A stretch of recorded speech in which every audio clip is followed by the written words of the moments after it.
All right, I think we are live. So, welcome everyone to the first episode of Sigmar's Symposium. This will be a interview podcast I've started for 2025, and I'm really excited about it. I have some good guests lined up that I think all of you will enjoy, and one of them, Zach, LogosRevealed, has joined us tonight. So, welcome, Zach. Hey, brother. It's a pleasure to be on. It's been a long time since we've had a discussion. It really has been too long. I admire your content, especially the Logos Academy. It's really good stuff.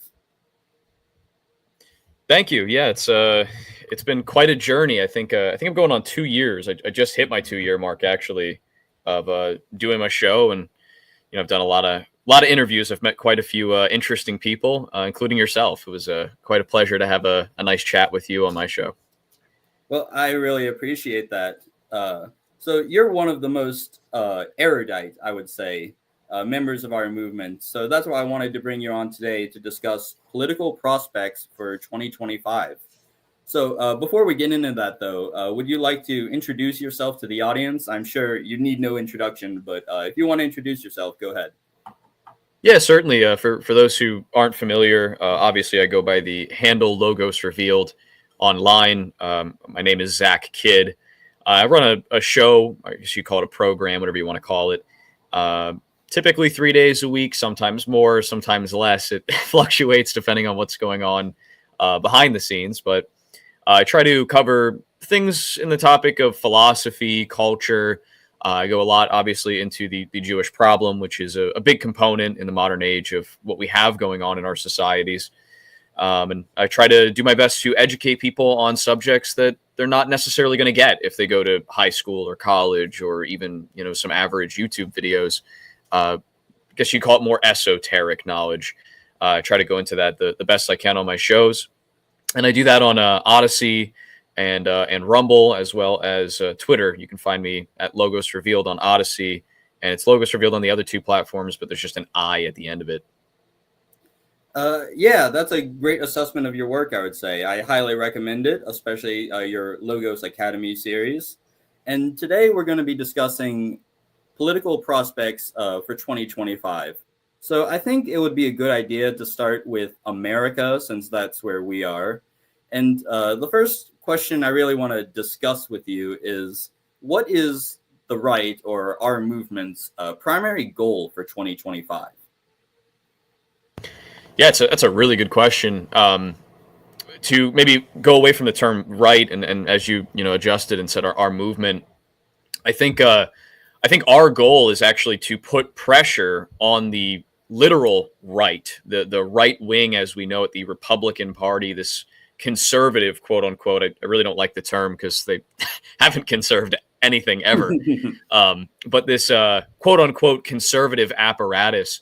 I think our goal right now should be to put pressure on them to continue to shift the overton window. I think in 2024, we saw a pretty major shift of the overton window where these things that were previously taboo topics, such as, again, the Jewish problem or, political corruption on an actual deep basis, not just these whack job Q things. It's the Illuminati and all that nonsense, but, true analysis of what's going on politically in our civilization. In the collective West, we've seen a really big mass awakening to that. But now we have to actually put pressure on that system itself that is propping up this corruption and degeneracy that we see today, right? And again, pointing at this so-called conservative party, they claim to be against the left and against degeneracy and for these traditional values, but you see these things like Lady MAGA, where they've got a tranny representing the MAGA movement. They're saying gays for Trump and blacks for Trump, right? So they push all of the same communistic, multicultural values that the left does, just in a more traditional fashion, as they would call it, right? So we need to put pressure on them to actually advocate for, well, first off, white racial consciousness, which is something they never talk about. It's a completely foreign concept in the political apparatus today. And secondly, to push them to have actual traditional conservative values, really stamping down on things that are degenerate and no longer standing for them, drawing a hard line. I think that's the main goal that we have for 2025 is to seriously put a lot of pressure specifically on that Republican apparatus. Very well said. In my notes here that I've written, I actually had destroying the center right as what I was going to answer this question. And by center right, I mean people like the James Lindsays, the Ben Shapiro's, Jordan Petersons, all of these unsavory characters who get labeled right wing, but as we know, they don't oppose the degeneracy of our society. They don't advocate for our racial consciousness, I should say. And then they promote all these bad ideas like Zionism, like anti-racism. So I think we have a lot of agreement here that the center right, you could say, is the problem. Yeah, I agree entirely. Obviously the left is equally a problem, but the left, at least, what the problem is, right? They're very upfront about their views and what they're doing. This right wing conservative side, conservative aspect, they're not upfront about it. They're very deceptive and sneaky, right? So they try to act as if they are. Well, I think they appeal to the average white American with their rhetoric, but they don't actually hold the views that are helpful to the average white American. Instead, you'll never actually hear, like a Donald Trump stand up on stage and say, I advocate for white America, and I think white people need to have their own, organizations and communities. You see this in every quote unquote community, right? Blacks have black only colleges and black organizations advocating for their power and them having wealth and things. You see this with Jewish organizations. I mean, there's literally like Pacific Islander organizations, right? And there's such a small fraction of the population. Yet there are no white organizations or white advocacy groups, and especially not that would ever be acknowledged by the mainstream. Yeah, that's a great point to bring up. It's criminal to advocate for our race in most countries. And even states like New York. So that's a big problem we got to fix. And I know I'm not the first to say that the center right is a bigger problem for our movement than the left is. Like, this is old stuff that the original National Socialists wrote about. So it's certainly not a new idea, but we see the problem of the center right. They're gatekeepers. They're sheepdogs. They keep white Americans away from addressing any of the problems that are plaguing our society. And yeah, I think you summarized it very great. Yeah, I agree. We have a problem where they will address the symptoms of the problem, but not the problem itself, right? So we have this very corrupt political system that is, in essence, the root of this problem. And you have all these little smaller symptoms of that start to branch themselves out, right? The vast different types of degeneracy. You've got the transgenderism, you've got open advocation of pedophilia, you've got the multiculturalism, pornography culture, all these different things that are stemming out of this root. But the root itself is rotten and corrupted. And the problem is these people that are inside of the political system itself, they sit at the very top of the tree. So they don't want to cut the root down because then they themselves have to start anew. They lose their social status, their political status that they have, and they don't want to lose these things. So in the event of, or in the interest of their own well-being, they refuse to point to these problems and only the branches themselves of the problems, the stems of it, so that this they get to keep their position, right? It's kind of a self-interest game, right? Which is, I guess you would agree with me, is a big problem in society. Individualism. We need some kind of true community-driven understanding moving forward.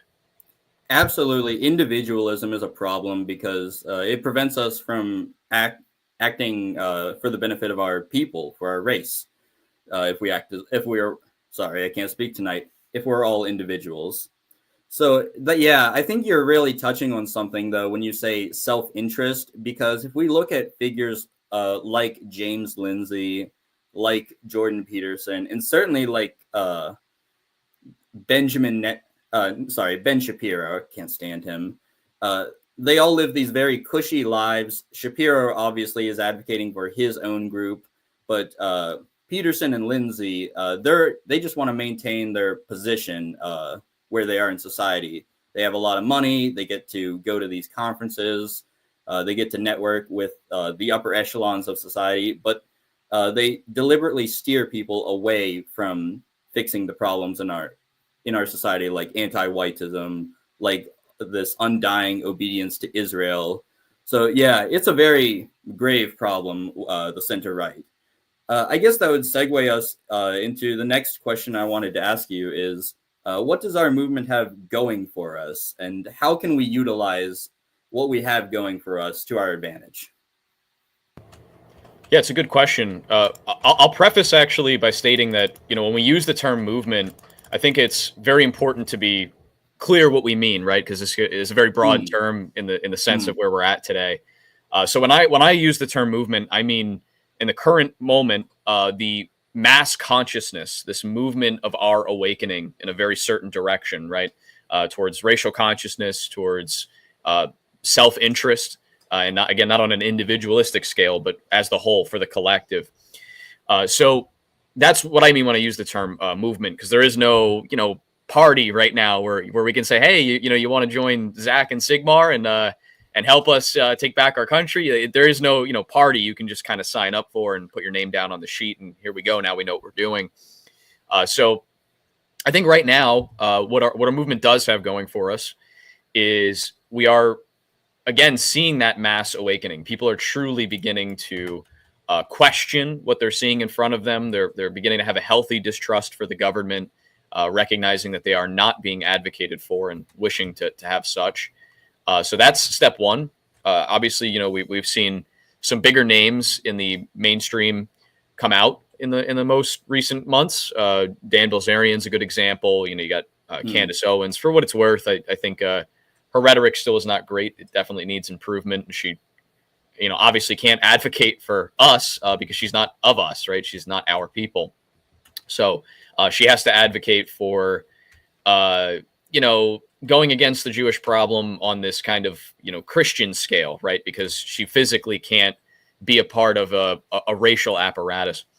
So I think the awakening is one thing that we certainly have going for us, which again, this is something where a lot of people they say, oh, 2024 has been a great year. We've woken so many people up, and now we can relax. And I think we have to be careful about not taking our foot off the pedal. I think actually we should be pressing a lot harder, right? As we said earlier, putting some pressure on that conservative piece of our political system, because if we let off now, we alleviate the pressure, and we need to keep that pressure in order to push these people into our direction ideologically. So just one really good example where you can see the pressure that these people are experiencing. Elon Musk lately with this H-1B thing that's been a really hot topic. He had made comments on Twitter, and people obviously didn't agree with him, and they put pressure on him and challenged his views. But what's most important about this is when those people challenged his views, Elon Musk, who is a billionaire running several companies, sat for over 24 hours on his phone arguing with white nationalists with anonymous accounts and frog profile pictures, right? So clearly they feel this pressure, and they're now looking at how do they respond to it, right? What are they going to do to respond? So that's what we must keep doing, is consistent pressure on these people, so that they are advocating for the things that we want them to. Very well said. I think a big theme is the breaking of the post-war consensus. So as people who are familiar with American history know, after World War II, we had this post-war consensus, which is where everybody came and agreed. And, we're reaping the consequences of that now. But fortunately, it's starting to break, and it's breaking at a rapid pace. So I totally agree with you. And I think organization is the key word we need to have in mind. we can't just all be individuals. We have to be organized, because if we want to influence the opinion of these people in power, like Elon Musk, I know he's not on our side, but I think he can potentially be useful if we get some ideas to him. And I think organization is the key way to do that. And there are some organizations working. We have the Homeland Party in Britain. We have groups like the Old Glory Club in America. So what do you think about that? What do you think about getting organized and not just acting as atomized individuals? Yeah, absolutely. That's number one on the list. Is these things have to be grassroots. Our solution is not going to come from inside the corrupt system itself, right? If the system is so rotten that it's only allowing in corrupt scumbags that are looking out for their own self-interest, obviously that system is never going to allow us to work within it in order to, fix the problems that are existent, right? It benefits off of that corruption. So it's going to do everything it can to exile us out of it. So our job now is to create grassroots organizations that can combat this. And one other point I just wanted to make on pushing these people in our direction, because like you said, obviously they're not our people ideologically, and they never will be. They're always going to be looking out for their own self-interest. But take that example of Candace Owens that we used a little bit earlier. Candace Owens, 2 years ago, she would have never talked about these problems. She would have never been talking about Israel or what the Jews have done in history or anti-Christian sentiments and these things. This never would have been touched on without her comment sections underneath all of her videos constantly spamming, hey, did you know that this guy is Jewish? Hey, did you know that Israel did this? Hey, did you know the Mossad was involved in this? And they constantly kept jumping on her with this until eventually she would actually look like the bad person if she ignored these comments, because they became the majority of her comment section. So she was forced to address it, right? And now whether she's addressing it because she actually cares or because she feels that social pressure, it's kind of irrelevant, right? What matters is that she's addressing it, and that is what works in our favor. And you'll see this, that these people that are self-interested and they're cowards, as that whole shift happens, they're all going to start addressing this, even if it is for their own self-interest, just so they're not getting, nagged at by a bunch of people with frog profile pictures on Twitter, but just so that they can still keep their relevancy. So that's why that pressure is so necessary. We saw it with Candace, a perfect example of how it works. Yeah, Candace is a great example of us really pushing the narrative, pushing the Overton window. While we're on this topic, I kind of want to discuss the civil war going on in the Daily Wire. The Daily Wire obviously is a very corrupt Jewish organization that is hostile to us. But even among these normie Republican, mainstream conservative viewers of an organization like the Daily Wire, you're seeing people in the comments talking about the USS Liberty, for example. And you're seeing people criticizing Ben Shapiro and Shapiro getting ratioed on Twitter. And I know they've been cleaning house. They've been purging people who dare touch that third rail, like Candace. And I have reason to believe Brett Cooper suffered a similar fate. But I think 2025, we should really focus our political, we should really focus our firepower on organizations like the Daily Wire, because that is a chief agent of containment. It is a pillar of the center right. And I think we can do some significant damage to it this year. And that should be one of our goals. Yeah, I agree. The only thing that they have going for them is physical resources, right? They have financial assets. They have, the media that will back them and benefit them. But they do not have the truth on their side, and they do not have public consensus anymore. They used to, and maybe 2 years ago they still did. But as you said, these people are all getting ratioed consistently on Twitter. Their whole comment sections are being, just completely downpoured with people that are having healthy sentiments against their bullshit that they're spewing. And these are the organizations that need to be pressured consistently until they lose their importance and their meaning completely. Because that's a big problem right now that we have, especially with the older generation of conservatives in our country. they're still stuck watching these, news channels and listening to these talking heads, reading these conservative quote unquote articles, and it's keeping them in that box, right? Of God's chosen people and our greatest ally and all these stupid falsities that these people spew out of their mouths just because someone else has said them. So if we can get our people to stop trusting that and instead trusting their own, their people, the people that are on the same level as them, not the system that governs them, that will push us in the right direction. And then this is where, we talked about these grassroots organizations, which is going to be predominantly built up of young men, but eventually we're going to need the older generation for financing, right? We need people to finance us. We need to have those assets and those physical abilities that these big organizations like Daily Wire and the ADL have if we want to actually get anywhere moving forward.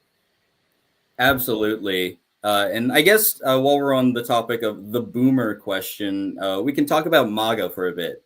In the show notes, I wanted to ask you how, as National Socialists, white positive people, we should interact with MAGA. I, for one, do not believe Donald Trump is going to be the savior of America. Shocking opinion, I know. But it is an interesting question. How should racially conscious people on our side interact with this MAGA movement that has now come to power, and how can we steer it in the direction we want? So if you want to go ahead and answer that, I'm all ears. Yeah, it's a very good question, actually.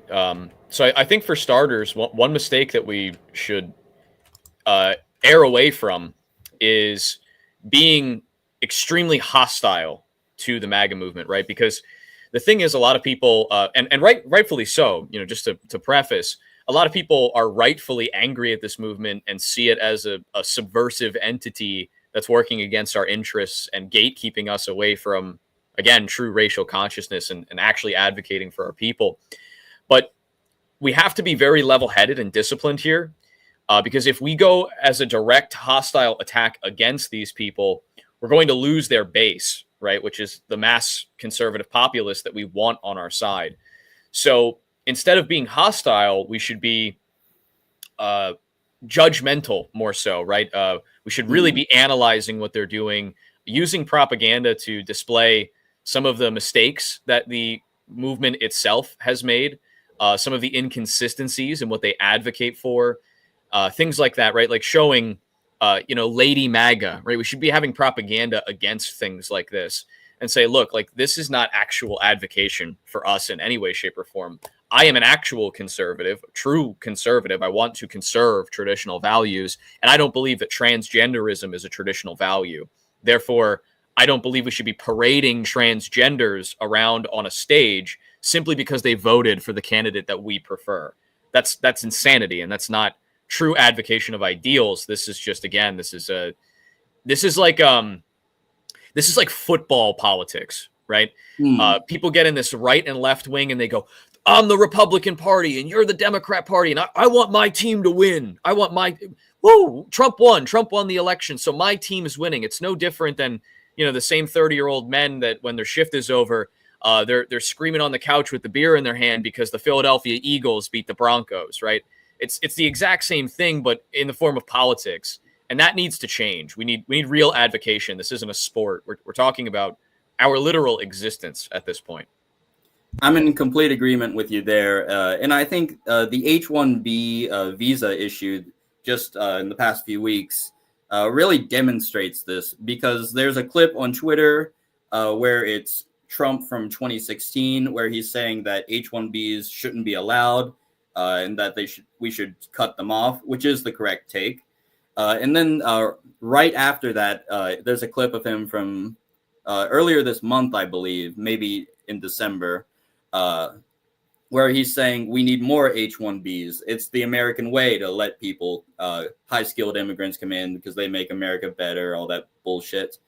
So, but the thing I want to point out is it didn't have any commentary from anyone. It was literally just a clip of Trump from 2016 and then a clip from last month, right next to each other. and it was just it was going viral. And I think that's an example of good propaganda. It shows that Trump is not the savior that we're looking for, and I think it really works well on the boomer crowd in particular, because they are fanatically obedient to Donald Trump. So when you're like, oh, this is what he said in 2016, and you agreed with that, I agreed with that. Here's what he's saying now. It makes them question their undying loyalty to God Emperor Trump, I guess you could say, if you want to make a joke about it. So, yeah, I think you're totally right that we can't be too openly hostile, but we can't also just let everything slide. Judgmental was a good word to use, and using propaganda. So while we're talking about MAGA, I also wanted to segue to the Israel question and Zionism. So Israel is currently wrapping up its war. It'll probably be done in the next 2 years, maybe this year. And a lot of Americans, unfortunately, are still rabid Zionists. The number is like 1/4 of American conservatives are are dispensationalist Christians. So, what do you think we can do about American Zionism and attacking this idea of Israel as our greatest ally? Yeah, I think yet again, a lot of this will come through propaganda and us displaying truly what Israel is and what it does. Right, most of the people that are spewing these things like God's chosen people and our greatest ally, most of these people have zero education on the history of Israel and what these people have actually done. Right, they don't know about the founding of Israel and how World War I was really a premise for this. Most people have no idea what the Balfour Declaration is, or the Deir Yassin massacre, where they literally just slaughtered the Arabs that were on that land so that they could have the land themselves. People don't know about these things, right? They don't know about the USS Liberty or Israel's involvement in 9/11. And if they had this education, if public consensus was all exactly the same, if the knowledge was the same for everybody, they would naturally just not want to support Israel, right? Because no one in their right mind could if you knew the things that you and I know. But the average person doesn't know. So, and they're not going to pick up a book to know. And a lot of them won't watch a documentary to know. So we have to put this in very layman's terms. It has to be put down to, and as much as we all hate this, because especially, someone like you or myself, we are a little more intellectual. We like to research things and dig into them deeper. Well, we need to start sloganeering. We need to start putting this into super, super simple terms for people. This is how the government is able to function right now, right? Through COVID, they did things like build back better, right? These idiotic, asinine terms with little to no meaning. We have to take up some of these types of rhetoric if we want to actually convince people of the truth, right? So we have to use propaganda to make people know what the truth is, because they're the only way that they take in information is via propaganda. They refuse to do it any other way. Yeah, you're totally right about that. We need propaganda, and we need people who these boomers will actually listen to. I think Candace Owens, she's not on our side, but she's doing a great service when she's talking about the USS Liberty, because these boomers, they will listen to an American veteran. If you show someone in a veteran cap and say he served America, that'll make them hear what he has to say. And then spreading that to 2 million people at least, where you just go off on Israel, that's a great thing to do. I've noticed that boomers, they don't want to research things, but they're passive. They want to watch content, and they want to watch just their friendly faces. They don't like exploring anything new. So, yeah, I think we can attack Israel and Zionism if we can just capture the narrative and get some faces saying our talking points to these boomers. So that kind of is all I wanted to talk about America. I wanted to get into Europe for a little bit. But before we get into Europe, is there anything else you want to say on this topic?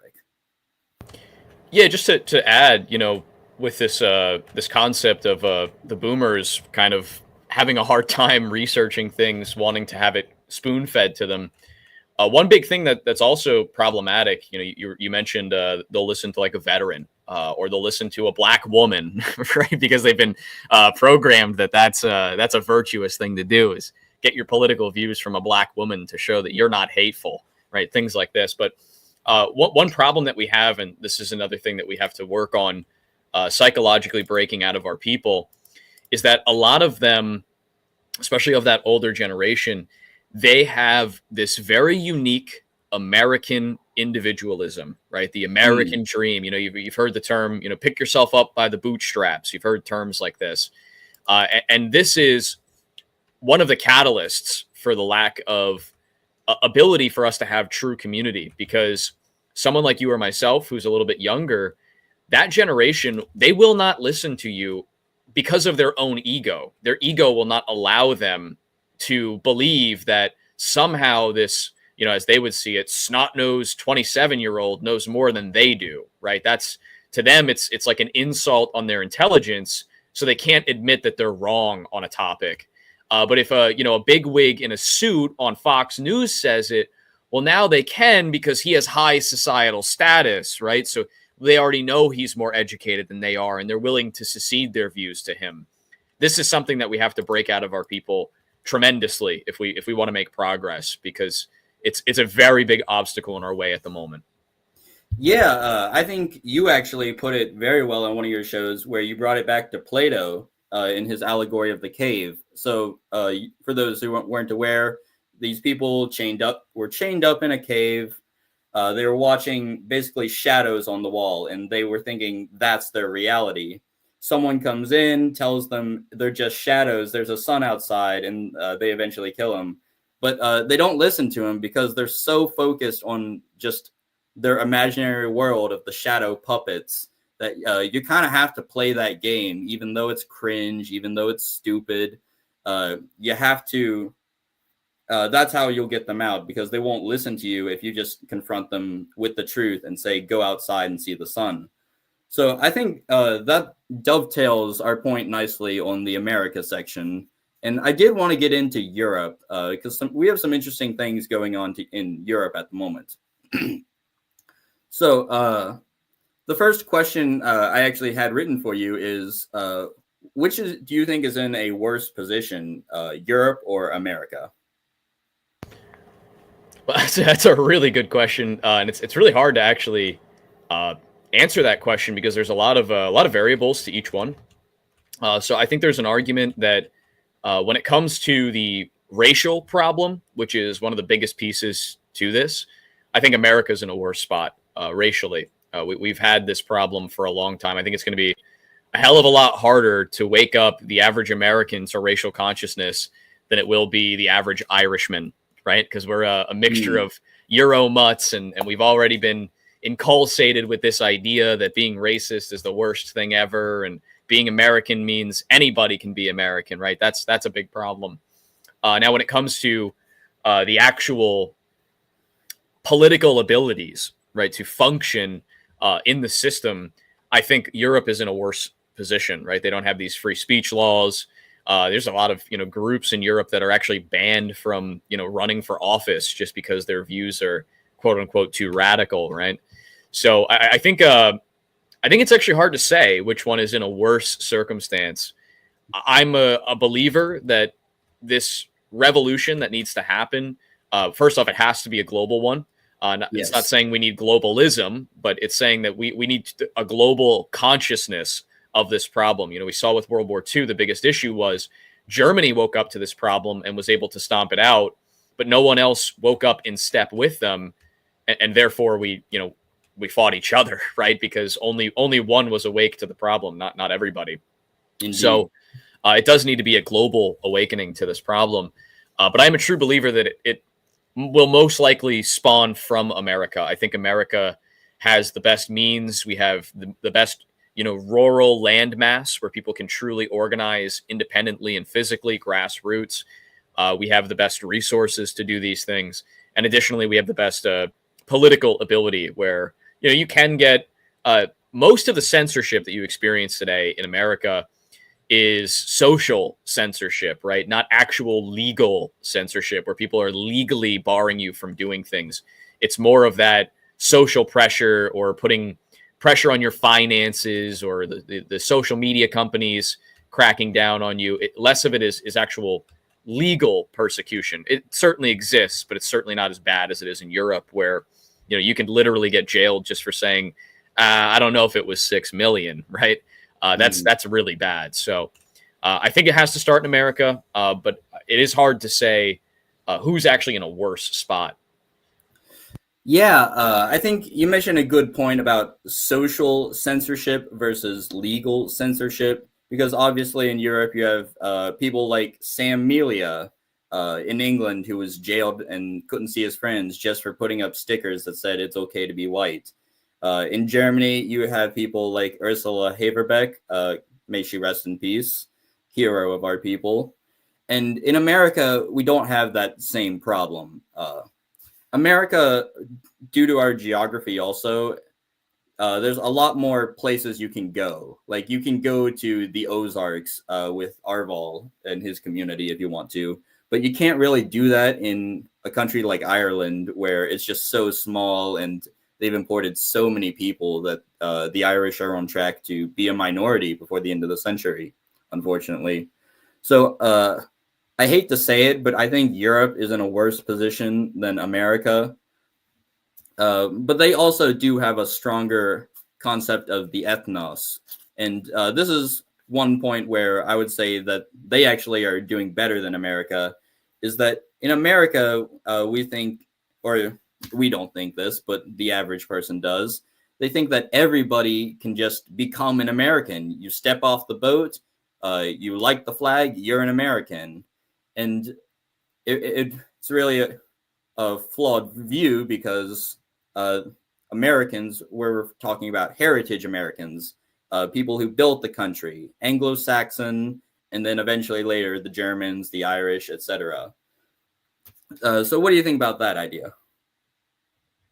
Yeah, I think you're right. And, this was intentional, by the way. How it's gone about that, people look at anyone as being able to be American. This was an intentional process that was wrought by the media in order to create this disunity, disorganization that we have today. It was completely on purpose, right? We have the melting pot theory, which was done by Israel Zangwill, was a Russian-born Jew who moved to the United States and wrote this play. Additionally, you look at the Statue of Liberty, right? Bring me your masses, your huddled, yada yada.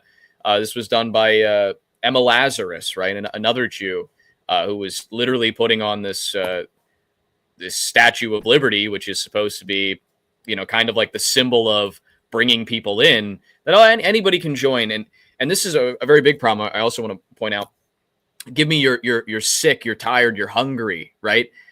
We're asking with that quote, we're asking for the weakest elements to be joining our society.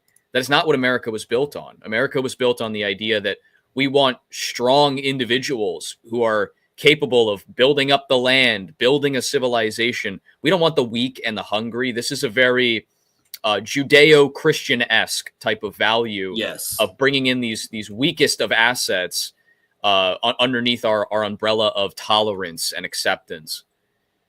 There does seem to be a war on excellence and just the advocacy, or I'm losing my train of thought, where you just advocate for the lowest common denominator. You oppose excellence. You oppose people who can actually do great deeds. And the founding fathers would not have wanted this. The immigration they did want, they wanted it restricted, first of all, but they only wanted it from Europeans and from high quality Europeans of moral character. And that's something we've strayed away from very much as a country in the year 2024. I guess I also wanted to touch on this as a potential weakness in Europe that can be fixed, where we as Americans can help our European brothers. And that is the stranglehold that the Judeo-American Empire has over Europe. So Europe, they're not really sovereign. They're kind of obedient to America. They do whatever Washington and Tel Aviv tells them to. They're an occupied country, as Thomas 7-7 would say, or they're occupied countries. Sorry. So I think for Americans, we really need to focus on just the stranglehold that Israel has over us. I'm sorry, I can't speak tonight. And then that'll have downstream ripple effects. And I think the Europeans will understand that as we free ourselves from Israel's influence and from Tel Aviv. So what do you think about that idea? Yeah, I think that's actually a very solid idea. I don't think I have anything to add on that idea. Actually, I just agree with it. Well, I do have one other thing or a couple other things actually, but one of the main ones I wanted to talk about for the Europe section is the role of Russia, because Russia has never been a Western European country. Obviously, it's located in Eastern Europe, but it's always been kind of separate from the European continental political system. It's always done its own thing and been seen as a pariah. I guess I shouldn't say totally done its own thing, but I do think there is a divide there where it's kind of just this pariah, and it has been throughout history. But now it seems that the Russians are the ones who are advocating for a more traditional society. They've banned a lot of these bad things like these drugs, vape pens that we have in America. You can't get them in Russia. And Russia, they're advocating for a traditional marriage. They have no sympathy for this transgender stuff. And it's very tempting to think that, like, if you're a German and you see the Nord Stream pipeline get blown up, why should we be allied with America when we can throw our lot in with Russia? So what's your view on Russia more broadly in the political sphere? Yeah, I think it's interesting. I think they set a good example in the modern age, at least, of what needs to be done. Pretty much the way I look at it, look at how our media apparatus responds to Russia today, right? They equate Putin with Hitler, which obviously we know all they did was lie about that man. So obviously, if they're equating somebody to the guy that they want to always demonize with lies, that other person they're probably just trying to demonize to stifle anybody actually hearing out what he's trying to do or what he has to say. So that in itself shows that Putin is doing something that these people dislike, and I think it is those traditional values that you're talking about. So when it comes to politically, what is beneficial for us with Russia is they set a good example for us. I don't think they're hostile to the United States. The way I see it, we look at Germany in World War II. Germany was never hostile to the U.S. However, the media and the political sphere at that time basically convinced the average American that was the case, right? That Germany, they're rounding up Jews right now, but boy, oh boy, they're coming for America, right? That was the real big thing, is they're a threat to our democracy and our liberty. And that is essentially what they're going to try to do here with Russia, is they're trying to convince people that they're a massive threat to us and that we need to be worried about them. And, same Cold War scare that they were doing 40 years ago, right? Just on a different scale now. So I think Russia itself as a political entity, I don't have any problems with them. I'm not, like a Russia number one kind of a guy. And I'm certainly not putting all of my eggs in one basket behind Putin. But I think that there is some things that we can take away from what they're doing today as an example of what we should be doing now, right? I agree. And I think Russia is just the regional power in Eastern Europe and Eurasia. And I do want to say that the people in Israel, the Jews, they absolutely hate Russia. If you just listen to what they have to say and who they back this Zelensky clown who's sent millions of white Ukrainians to the meat grinder just to die, and Ukraine's going to lose the war. I believe it was intentional on his part why he did that. But yeah, it used to not be this way, but now the Jews, and specifically the ones in Israel, they absolutely hate Russia, and you can just listen to their own words. I think as an American, it pains me to say this, but Europe would be better if they had less ties with America and more ties with Russia, because in America, well, the Frankfurt School was installed by the American tank. All of this DEI stuff, the transgender stuff, it came from Jews in California and New York. I hate to say. So I know a lot of people might disagree with me on that, but that's just how I feel. I don't think Russia is this Uber based, it's going to save us all. That's not what I'm saying. But I do think that since our enemies hate Russia, there is something to be learned from there. So I guess the other thing I wanted to discuss was the Ukraine-Russia war. I think we're going to probably see the conclusion of this war in the coming, probably this year, maybe next year. And Ukraine cannot win this war. I'm fairly certain of that. But a more interesting question is, what will be the political ramifications of Ukraine's loss? And how can we utilize this for our purposes? And I think the biggest thing we should, our main talking point should be, is that millions of white Ukrainians went to die for nothing because this Jew Zelensky told them to. So what do you think about that? Yeah, I think that's a good talking point. One thing, though, I actually disagree on Go ahead. uh, is that this war will end. I actually Mm. think this will culminate into a third world war globally. I think that's really the goal that they're trying to foment here. You know, as you said, you know, Zelensky is Jewish. He's not Ukrainian, not at least in spirit, right? Maybe he has Ukrainian citizenship, but he's not actually, you know, advocating for the Ukrainian people, right? As you said, he's instead he's slaughtering them, sending them off to war for nothing really.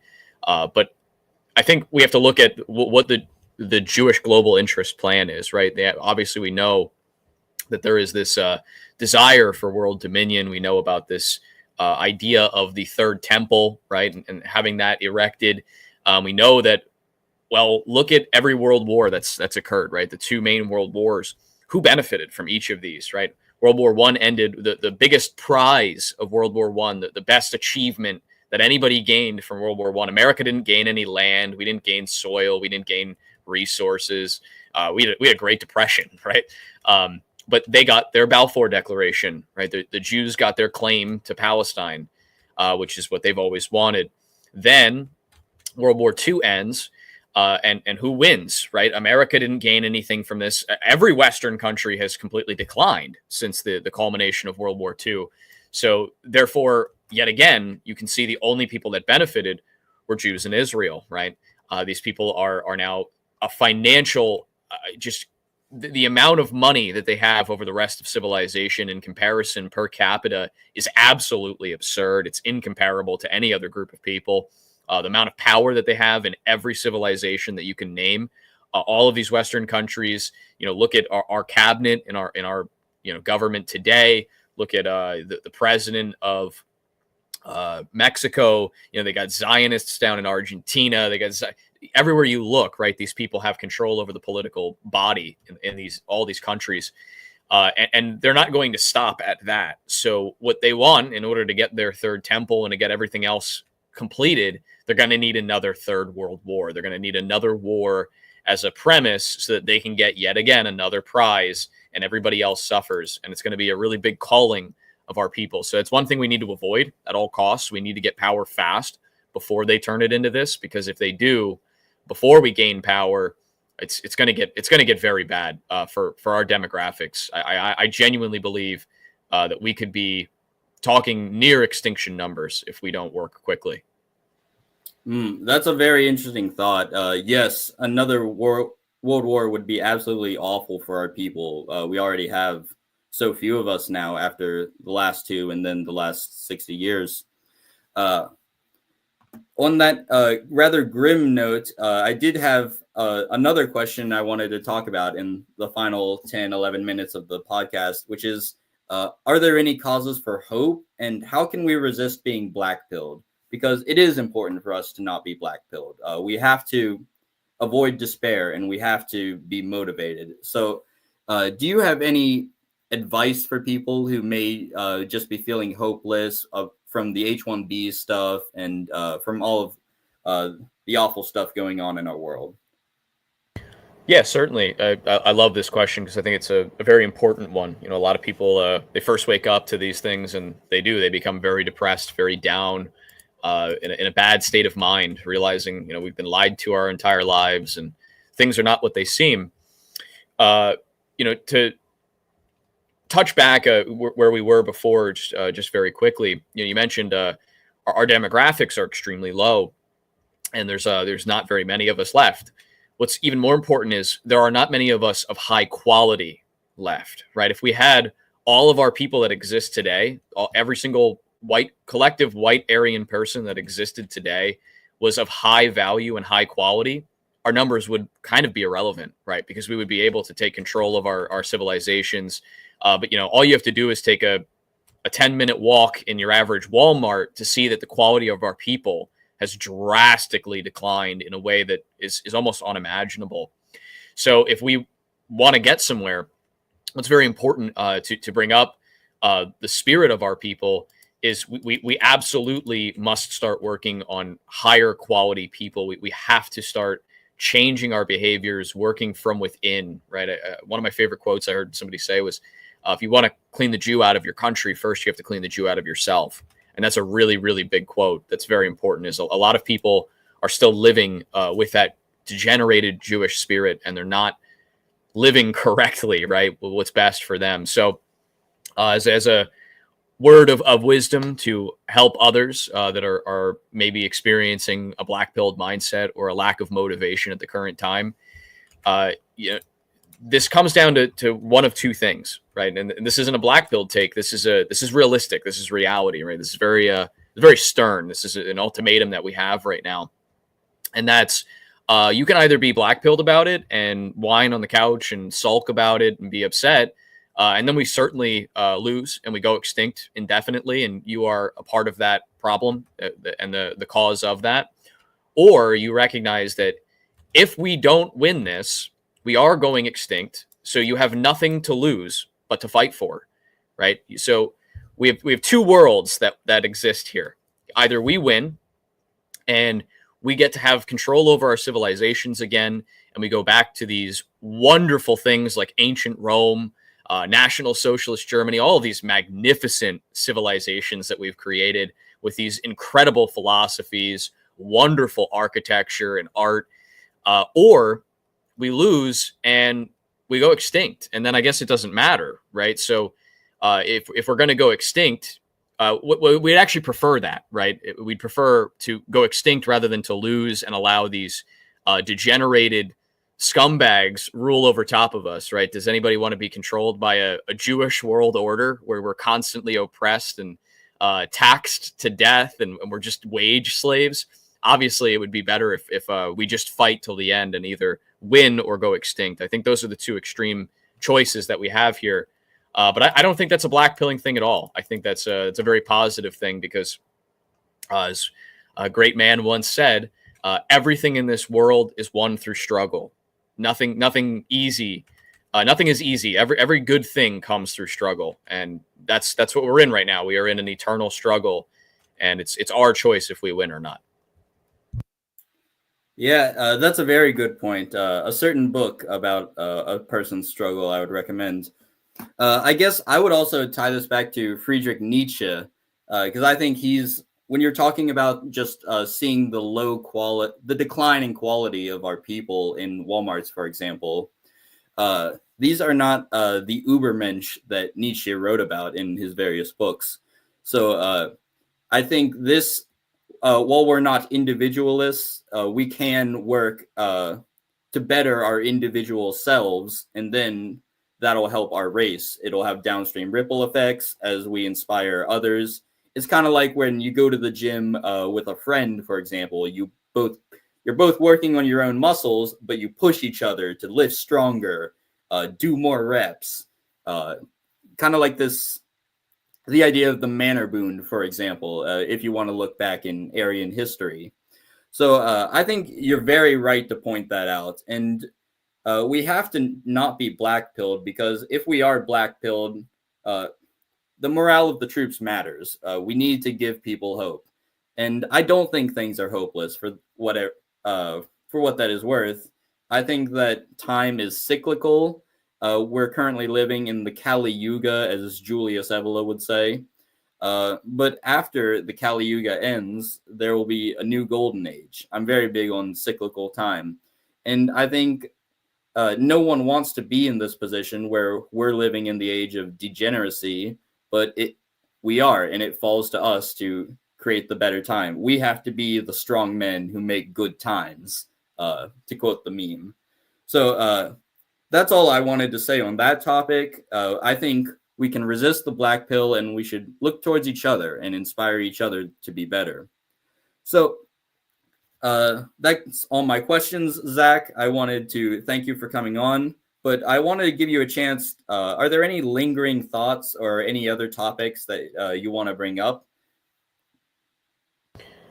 No, I think you bring up a very good conclusion, and I want to second and agree with that conclusion. That it's about the quality of our people, right? And if we aren't creating Nietzsche's concept of the Übermensch, or at least working into that direction, what's the point in winning, right? If we win and all of our people are Walmart quality average people, it's not really a point in winning, is there? Do we want to have a society full of morbidly obese, 80 IQ white people, or do we want true Aryan nobility? And that's what I advocate for.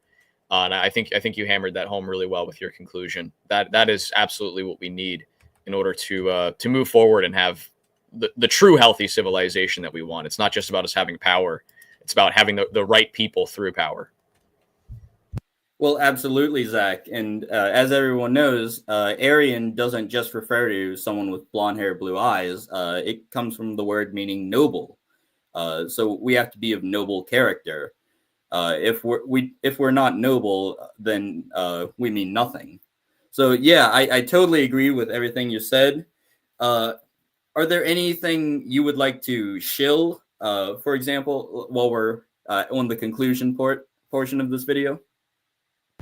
Yeah, sure. Again, as I said at the beginning, I do my show, a couple shows a week. It fluctuates how many shows I do a week, but I do my show on Odyssey. It's Logos Revealed on Odyssey. If you guys want to watch, every single show I've ever done is archived onto my Odyssey channel.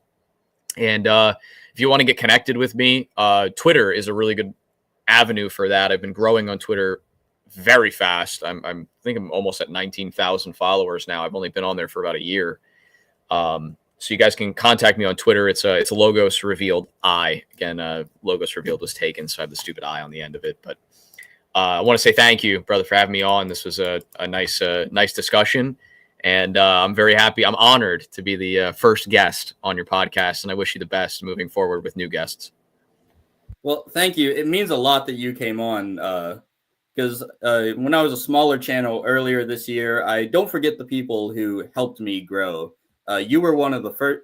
Actually, you were the first person who invited me on a show, and I really appreciated that. And it's helped me get up to over 700 subscribers this in 2024. I would also like to direct people specifically to your Logos Academy videos. They're the ones with the whiteboards in the backgrounds. And I think that's some of your best content. Maybe it's just because I'm a research nerd who loves to get into research. But yeah, I really enjoy the Logos Academy videos more than anything else. As for me, I would like to just show my Twitter. Go follow that and subscribe if you haven't. I'm planning on making Sigmar Symposium a weekly stream if I can get enough guests for it. And yeah, I'm hoping to improve my podcast skills. I'm still relatively new at this. I know I can be a little wordy at times, but in due time, I hope to improve and become a better podcaster. So that will wrap things up. Thank you, Zach, for coming on. Thank you, everyone, for listening, and we will see you all next time.